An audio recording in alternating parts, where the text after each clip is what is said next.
My name is Jeanne Malmgren, and I too want to welcome you to our annual Vesak service. As most of you know, I hope you know, there are three meditation groups that meet here weekly in this beautiful sanctuary. And it is really our joy to, as an expression of our gratitude and thank you to this fellowship, to share this service every year with you and share some of the Buddhist teachings that inform our meditation practice. So, we've heard the word loving kindness quite a bit already this morning, so you know what the theme is. Loving kindness, also known as metta, and we heard the beautiful words of the Buddha in his Metta Sutra. In a few minutes, we'll have an opportunity to practice metta together, led by Donna. In the meantime, I'd like to just sort of begin and end the Dharma talk with a question. Okay? So my opening question is this. What if I told you that I had a gift for you? And this gift was something that could create peace and calm in your heart and your mind anytime you needed that. It could be a refuge for you in times of sorrow and sadness, anytime you felt angry or bitter or wounded in some way. And what if I then told you that this gift I had for you was totally free, like most gifts should be and usually are? That there's no monthly subscription, there's no password needed, there's no expiration date, that this gift would be available to you anytime, anywhere, for the rest of your life. Does this sound pretty good? Yes? Okay. So that gives me permission to proceed. So loving kindness is a word that's kind of strange to our Western eyes. It's a compound word, but it does put together two things that we're very familiar with in our human experience, love and kindness. And it is, as Shriyani said, the most common translation of the Pali word metta.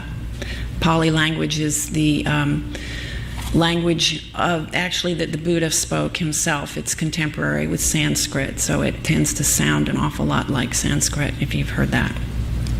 The word metta actually has two roots that it comes from. One of those roots means gentle, and the other root is something like friendship. Now, Buddhist teacher Sharon Salzberg says that that's a perfect description of metta, because ideally it falls gently like rain over the earth, and non-discriminating, non-excluding of anyone or anything, a freely offered gift. Loving kindness or metta is one of the 4 mind states that in Buddhism are called the Brahma Viharas, which is usually translated as the divine abodes or the divine dwelling place for our minds. The story goes that the Buddha first taught metta as an antidote to fear. He had sent a group of 500 monastics out into the forest in India to live in the forest and practice there. And unfortunately, that particular forest where he sent the monks, maybe he knew what he was doing, but the forest was inhabited by some tree spirits who became a little disturbed when 500 monks came trooping into their lovely, serene, calm forest, and they weren't very happy about that. So they decided to try to scare the monks away, and they made all these horrible shrieking sounds and emitted foul odors and evidently turned themselves into headless ghouls, which of course terrified all these poor monks. And they ran back to the Buddha and they said, please, please send us to a different forest. That one's obviously haunted. We don't want to be there. The Buddha said, well, sorry.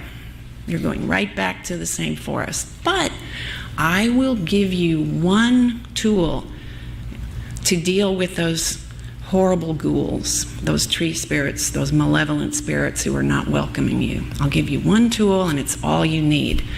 And that is when he preached the Metta Sutra that we heard a few minutes ago. He told them how to practice. He told them what the benefits of loving kindness were.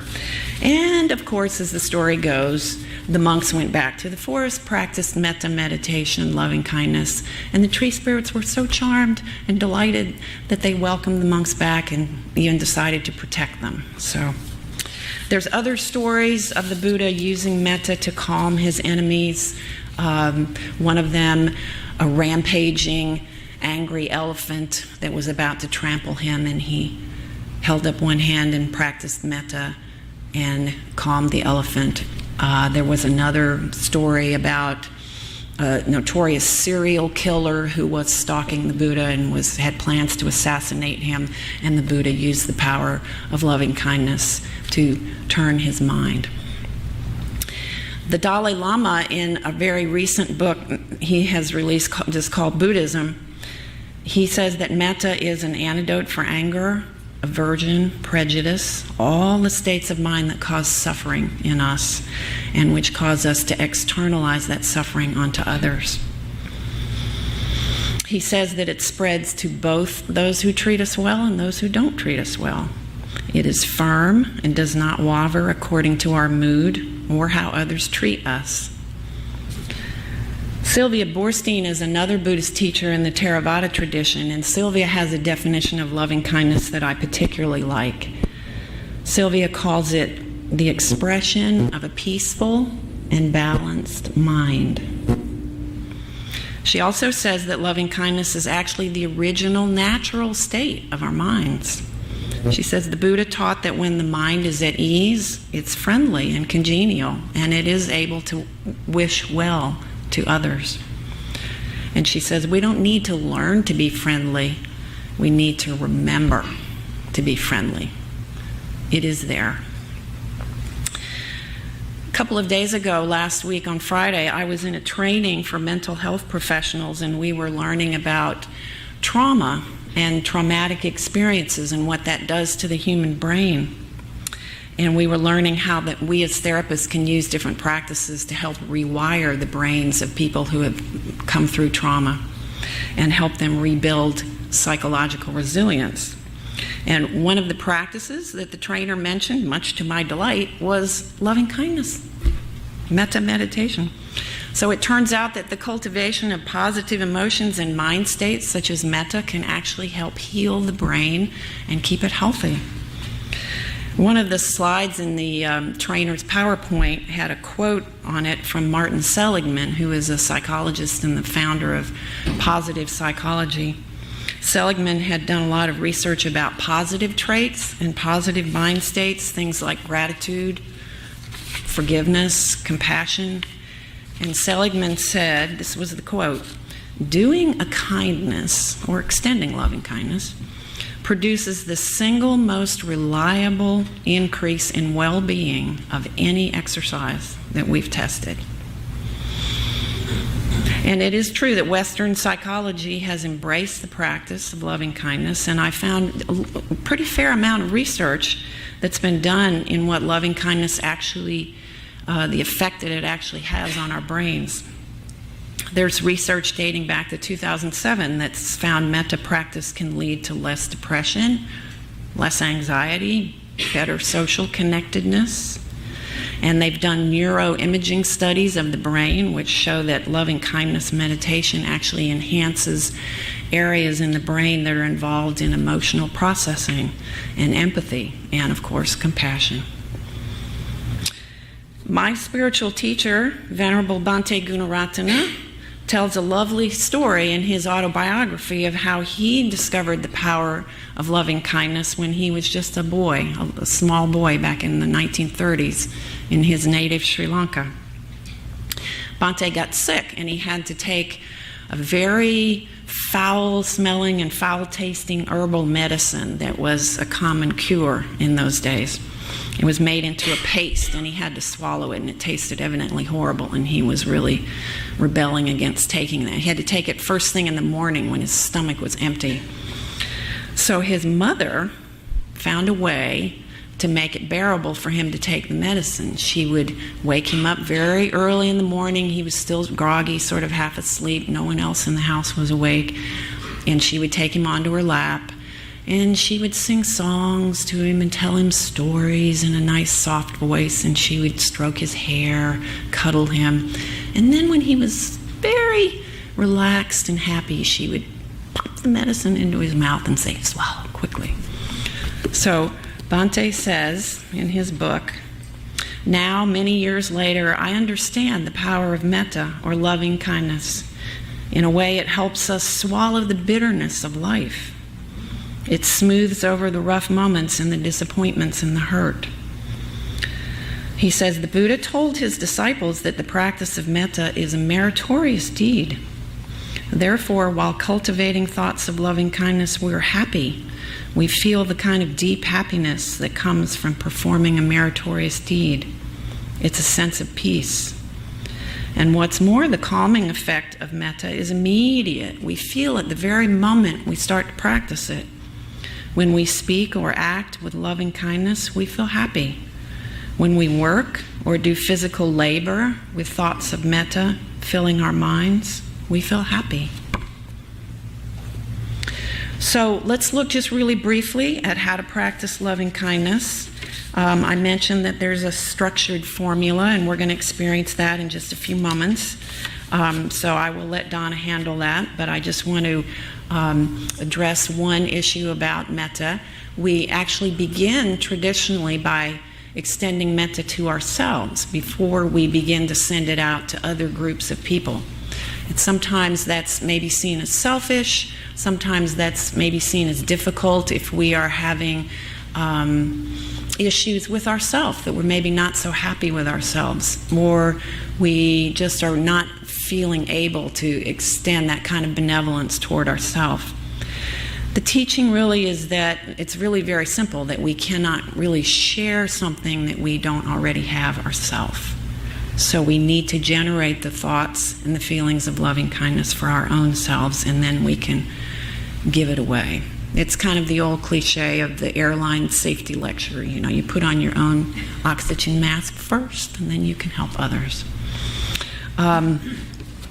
So I will, in the interest of time, I'm just going to skip real quickly through.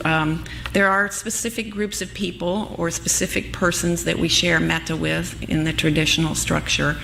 But there's an alternate way to do it, and depending on which teacher you might have studied it with, you would have learned one of these other ways of practicing it. One of the ones I really enjoy is what I call the geographic form of metta. For example, we could start, of course, with ourselves, generating thoughts of metta. Then we would silently share metta with everyone in this room that is sharing the space with us. And then we would share metta with everyone in this city, and then everyone in this state, and everyone in this country, and moving outward until we bathe the whole entire planet, the whole universe, with metta. And I enjoy that form because I can kind of envision those waves of loving kindness, expanding outward, like concentric circles rippling out on the surface of water. And I also want to address just quickly one concern that sometimes comes up about metta practice, that maybe no matter how good our intentions are with practicing metta, that it might be just wishful thinking. That it might be sort of a passive or a flimsy response to the intensity of suffering in our world that is there, the hatred and the disconnection and the anger. And maybe that repeating these phrases isn't as effective as going out and actually doing something active to address injustice and anger and hatred. Well, two arguments against that. Number one, of course, practicing metta does in no way preclude us from going out there and doing something active and working for social justice or whatever form of suffering we want to address our energy to. We can do both. And also, it does actually have an effect because it opens our hearts when we practice metta. It gives us what Sharon Salzberg calls the radical experience of non-separateness. The radical experience of non-separateness. The actual acknowledgement and embodiment and understanding that We are all one, and we can all help one another. Okay, now the last point that I want to make, and this relates to what I read in Bhante Gunaratana's book, that loving kindness is not just a formal practice that we can do. It's also something that can imbue every moment of our lives, our thoughts and our words and every deed that we do, as Terry mentioned. We cannot underestimate the power of a heart and a mind that's filled with metta for other beings. The Buddha himself said this 2,600 years ago in a verse that's found in the Dhammapada, also known sometimes as the Buddhist Bible. You might have heard this short quote somewhere else. Sometimes it's attributed to Dr. Martin Luther King Jr. But the truth is that Dr. King studied a little bit of Buddhism. And here is the Buddha's quote. I'm going to read it first in English. I think you'll recognize that. And then I'll read the Pali version. It's very short, just a couple of lines. The quote is this: hatred never ceases through hatred in this world. Through love alone does hatred cease. This is an eternal law. And here are the Buddha's words. They're very small. I don't have my glasses. Let's see if I can read this. Nahi verena verani samantida kudan chancham avarena chasa samanti esadamo sanantano. Hatred ceases only through love. Okay, now I promised you a question. Do you remember? The beginning of the Dharma talk and at the end. So here is my ending question. And this is a question maybe you'd like to ponder as we move into the bathing of the Buddha ritual. My question is this.